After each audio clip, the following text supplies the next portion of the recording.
দুদিন ব্যাপী skill development training প্রোগ্রামের আয়োজন। আর এদিনের এই প্রোগ্রামটি হয় আমবাসা পিআরটিআই কনফারেন্স হলে। কৃষি এবং কৃষক কল্যাণ দপ্তরের উদ্যোগেই এই কর্মসূচিটির আয়োজন, ট্রেনিং প্রোগ্রামের আয়োজন। কৃষকদের উন্নয়নের নয়া দিশা ঘোরাতে, কিন্তু উন্নয়নের নয়া দিশা তৈরি করতেই এই কর্মসূচি বলে মনে করা হচ্ছে।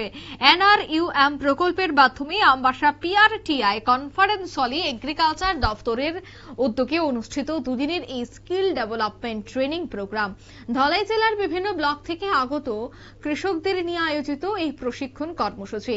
প্রদীপ প্রজ্বলনের মধ্য দিয়ে প্রশিক্ষণ কর্মসূচির সূচনা করেন আমবাসা পঞ্চায়েত সমিতির চেয়ারপারসন হেমালী দেববর্মা।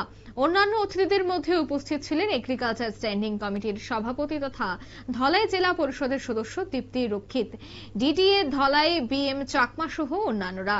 সংবাদ মাধ্যমের মুখোমুখি হয়ে ডিডিএ ধলাই বিএম চাকমা বলেন, জেলায় ৭৫ জন কৃষকদের নিয়ে এই ট্রেনিং প্রোগ্রামের আয়োজন করা হয়।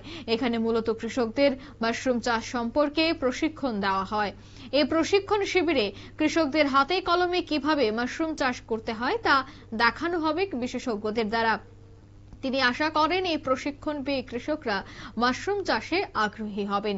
কি বলছেন তিনি আরো শোনাবো।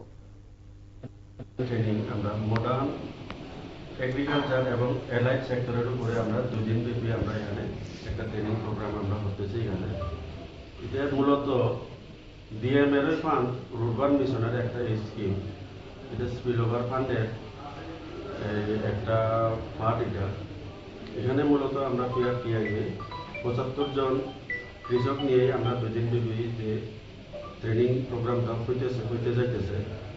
এখান থেকে আমবাসা ব্লক থেকে ৬৫ জন এবং মনো এবং সামরু ব্লক থেকে ১০ জন কৃষক প্রতিনিধি এখানে অ্যাটেন্ড করবেন এবং আইসেন। এবং পরবর্তী সময়ে আমরা সেম ট্রেনিং হয়ে আমরা আবার সালেমা ব্লকের জন্য আমরা সালেমাতে যে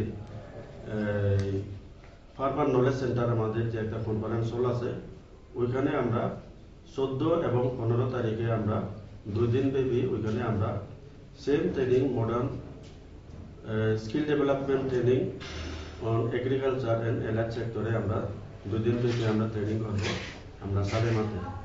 ওইখানে ৬০ জন কৃষক প্রতিনিধির মধ্যে আমরা আপনারা শুনলেন তাদের এই বক্তব্য। অর্থাৎ এই ধরনের অনুষ্ঠানের মাধ্যমে আগামী দিনে কৃষকরা একটি মাশরুম চাষ সম্পর্কে আরো স্পষ্ট ধারণা থাকবে। তিনি আশা করছেন এই প্রশিক্ষণ নিতে আসা কৃষকরা প্রশিক্ষণ শেষে বাড়িতে গিয়ে মাশরুম চাষ করে অর্থনৈতিকভাবে স্বাবলম্বী হয়ে উঠতে পারবেন। নিয়ে নিচ্ছে ছোট্ট একটি বিজ্ঞাপন বিরতি, সঙ্গে থাকুন।